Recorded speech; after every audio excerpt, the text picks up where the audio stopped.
सभापति महोदय, भारत के संविधान ने 75 वर्ष पूरे किए हैं और भारत के संविधान के इस 75 वर्ष के गौरवशाली यात्रा पर हम आज चर्चा कर रहे हैं। हमारे संविधान के निर्माताओं ने जब संविधान का निर्माण किया तो उस संविधान में ही संविधान के दो पहलू, एक पहलू तो संविधान का वह है जो इस समाज के सभी वर्गों के लिए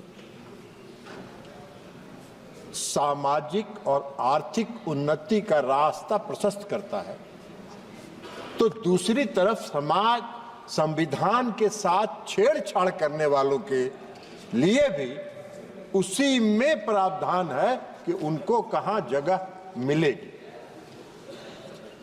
कई लोगों ने शासन किया, इस देश में बहुत लंबा शासन किया। अब आज बात करते हैं इस देश के आदरणीय प्रधानमंत्री नरेंद्र मोदी जी। नरेंद्र मोदी जी ने पिछले 10 वर्षों में जो काम किया है उसकी विस्तार से चर्चा माननीय रक्षा मंत्री जी ने की है। एक एक काम उन्होंने गिनाया, हम उसको दोहरा के उसका समय नहीं लेना चाहते, लेकिन एक मूल मंत्र जो आदरणीय प्रधानमंत्री नरेंद्र मोदी जी का है वो इसी संविधान से निकला है, जिसमें लिखा है, उनका नारा है, सबका साथ, सबका विकास, सबका विश्वास और सबका प्रयास। यही हमारा संविधान का मूल मंत्र। अब इनको कहां से समझ में आएगा ये मूल मंत्र?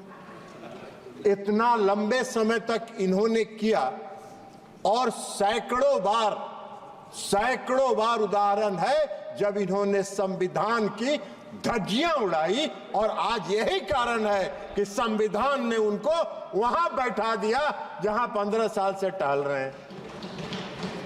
ये संविधान का ही, ये संविधान का, संविधान को ये ऐसा इस्तेमाल करते थे जैसे लगता था कि इनका, ये अभी चर्चा कर रहे थे, संविधान की बहुत बात कर रही थी। कांग्रेस पार्टी की माननीय सदस्य ने अपने प्रथम स्पीच में बहुत ही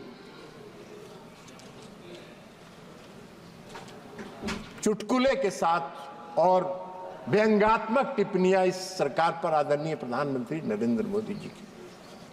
अरे आप तो अभी ज्ञान आपको नहीं है, जरा अपने पूर्वजों के, आपके जो पूर्वजों ने जो इस देश में शासन किया है उनका भी जरा इतिहास तो पढ़ लेते।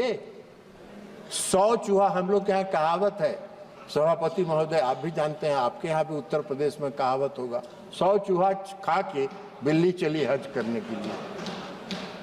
पूरे शासन काल में आपने संविधान की धज्जी उड़ाई, और संविधान की धज्जी उड़ाने के बाद जो संविधान के भक्षक हैं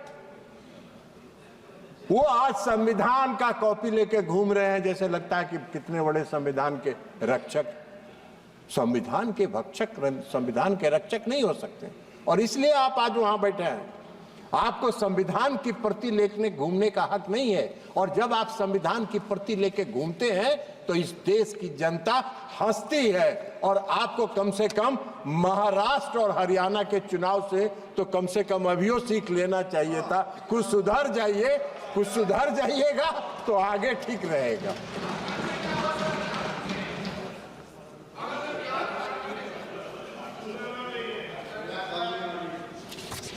अब इन्होंने अपनी सुविधा के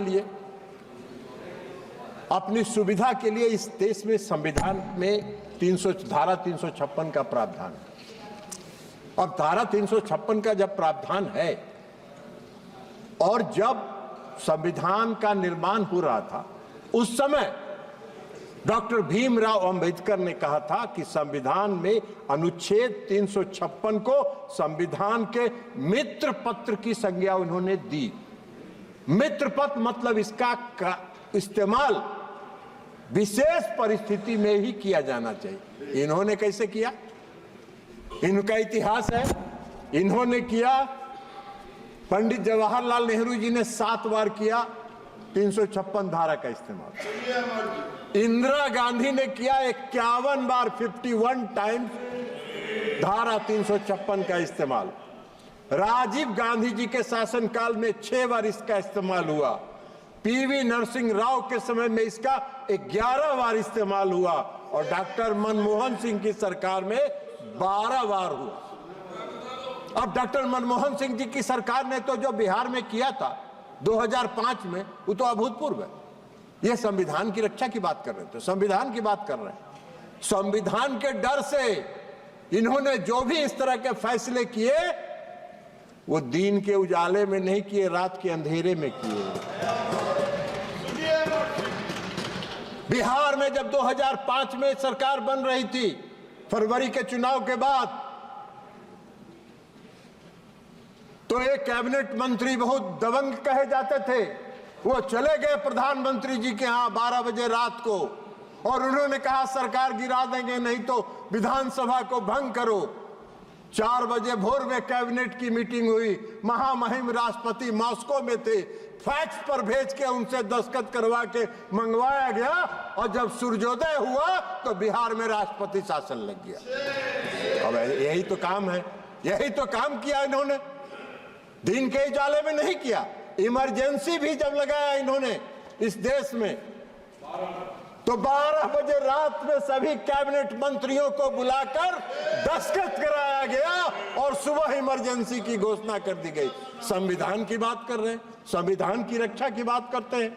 सत्ता में बने रहने के लिए, सत्ता में बने रहने के लिए और अपने स्वार्थ के लिए इन्होंने संविधान की धज्जियां उड़ाई, संविधान का को तार तार किया, संविधान निर्माताओं की आत्मा को इन्होंने कलंकित करने का काम किया। यह काम इन्होंने किया। आप आरोप लगाते हैं प्रधानमंत्री नरेंद्र मोदी जी। प्रधानमंत्री जी नरेंद्र मोदी जी जब शपथ लेने जाते हैं तो नतमस्तक होकर संविधान का नमन करते हैं और तब सब शपथ लेते हैं और शपथ के मुताबिक सबका साथ, सबका विश्वास, सबका प्रयास और सबका विकास, इस मूल मंत्र के साथ इस देश के निर्माण में लगे। इसलिए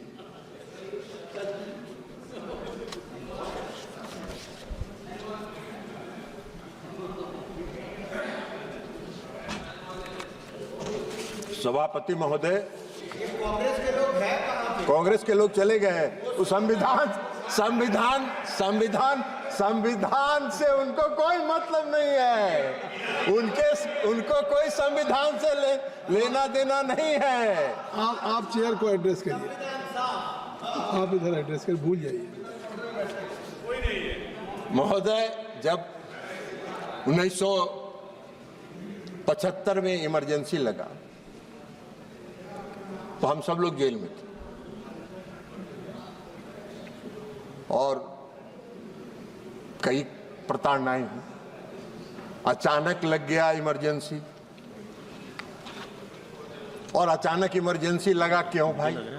नंबर आपका है। तो इलाहाबाद हाई कोर्ट ने उस तत्कालीन प्रधानमंत्री के चुनाव को अवैध करार दे दिया था। आपका नंबर आ जाएगा अब इसके पर। और अवैध करार दे दिया, उनको अपनी गद्दी भी बचानी थी। तो गद्दी बचाने के लिए उन्होंने इस देश में इमरजेंसी लगाया और लाखों लोगों को मीसा में उठा के जेल में बंद कर दिया गया। पूरे देश में कोई छोटा से लेकर बड़ा विरोधी दल का नेता नहीं था जो सड़कों पर घूम सकता था। संविधान की बात कर रहे हैं, संविधान की दुहाई दे रहे हैं, संविधान की प्रति लेके घूम रहे हैं। न्यायपालिका पर प्रतिबंध लगा, मौलिक अधिकार समाप्त कर दिया गया, बोलने पर पाबंदी लगा दी गई, मीडिया वालों को जेल भेज दिया गया, संविधान की कई धाराओं को संविधान के 9th शेड्यूल में डाल के कोर्ट को प्रतिबंधित कर दिया गया कि आप उसकी सुनवाई नहीं कर सकते हैं। 6 साल अपना शासन 5 साल के शासन को 6 साल कर लिया उन्होंने और उसके बाद अगर उनका बस चलता तो आजीवन के लिए अपना कर लेते। ये संविधान के रक्षक हैं और ये संविधान लेके घूम रहे हैं इस देश में। इस देश के लोग तो हंसते हैं ना, अपनी गद्दी बचाने के लिए और अपने स्वार्थ की सिद्धि के लिए इन लोगों ने संविधान का किया। आरक्षण की बात कर रहे हैं। कांग्रेस नकारात्मक प्रचार करके हरियाणा में, महाराष्ट्र में घूम घूम के प्रचार कर रही थी कि नरेंद्र मोदी जी आरक्षण समाप्त कर दे। अरे भाई, नरेंद्र मोदी जी ने तो सब दिन कहा और ताल ठोक के कहा है कि आरक्षण नहीं समाप्त होगा। नरेंद्र मोदी जब तक है तब तक आरक्षण समाप्त नहीं होगा। आप कौन सा नकारात्मक प्रचार कर रहे हैं? आपने क्या किया? आपके पूर्वज ने क्या कहा था? आपके पूर्वज ने क्या कहा था? डॉक्टर अंबेडकर ने कहा है संविधान के निर्माण के समय, आरक्षण बैसाखी नहीं सहारा है। और वह एक सहारा है उन वर्गों के लिए जो दलित हैं, पिछड़े हैं, उनके उन वर्गों के लिए एक सहारा है। जो सहारा आज मिला हुआ है, आप उसको छेड़छाड़ करते हैं। आरक्षण के सवाल पर जब बिगड़ चला तो पंडित जवाहरलाल नेहरू ने 26 मई 1949 में जो संविधान के असेंबली में भाषण दिया और आरक्षण का विरोध किया। 15 अक्टूबर 1947 से पंडित जवाहरलाल नेहरू ने सभी प्रांतीय सरकारों को चिट्ठी लिखना शुरू किया। सभी प्रांतीय सरकारों को लिखा और 27 जून 1961 को लिखे पत्र में उन्होंने कहा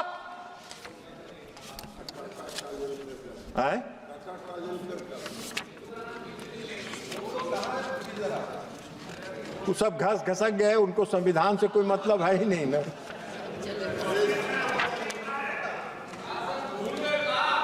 भूल नहीं गए हैं, ठोकने के लिए पंडित नेहरू जी ने लिखा, आदरणीय पंडित नेहरू जी ने लिखा, राजीव रंजन जी कर रहे हैं। मैंने कहा 1961 को उन्होंने जो पत्र लिखा प्रांतीय सरकार को, उसमें लिखा यह सच है कि हम अनुसूचित जाति, अनुसूचित जनजाति के लिए की मदद के लिए कुछ नियमों और परंपराओं से बंधे हैं। वे मदद के पात्र हैं, लेकिन फिर भी मैं किसी भी प्रकार के आरक्षण को नापसंद करता हूं। यह नेहरू जी का विचारधारा था, यह नेहरू जी की सोच थी। और ये आरक्षण का सवाल उठा रहे। अभी बोल रही थी माननीय सदस्य कांग्रेस पार्टी की, कई बातों की उन्होंने चर्चा की। आपको याद होगा एक बार सभापति महोदय इनका जो संविधान की धज्जी उड़ाने का एक चर्चा में अभी याद आ गया। 1982 में 1982 में हरियाणा में चुनाव हुआ था और बीजेपी और लोकदल दोनों के गठबंधन से सरकार बनी थी, वहां बननी थी। हम ज्यादा बहुमत में थे। वहां तपासे साहब गवर्नर थे और तपासे साहब गवर्नर ने चौधरी देवीलाल जी नेता चुने गए। उनको कहा कि आप सोमवार को सभी विधायकों को लेके आइए, आपका शपथ ग्रहण कराएंगे। इतवार को, संडे को दिल्ली चले आए, यहां से दिशा निर्देश मिला और इतवार को ही उन्होंने कांग्रेस की सरकार का, हरियाणा की सरकार का दिल्ली में शपथ ग्रहण करा दिया गया। यह संविधान के रक्षक है, ये संविधान के रक्षक है। तो इसलिए ये अब अभी चर्चा कर रही थी, बोल रही थी जाति गणना पर। जरा जातीय गणना पर चले गए। विरोधी दल के नेता अखिलेश जी भी यहां नहीं हैं, अखिलेश जी गवाह हैं। INDIA की मीटिंग हो रही थी बंबई में, बेंगलुरु में, सवाल उठा कि जातीय जनगणना पर प्रस्ताव पारित करिए। ये मुंह में टेप लगा के बैठे हुए थे, मुंह में टेप लगा के बैठे हुए थे, मैं भी उसमें था। तो इनकी कथनी और करनी में यही फर्क है।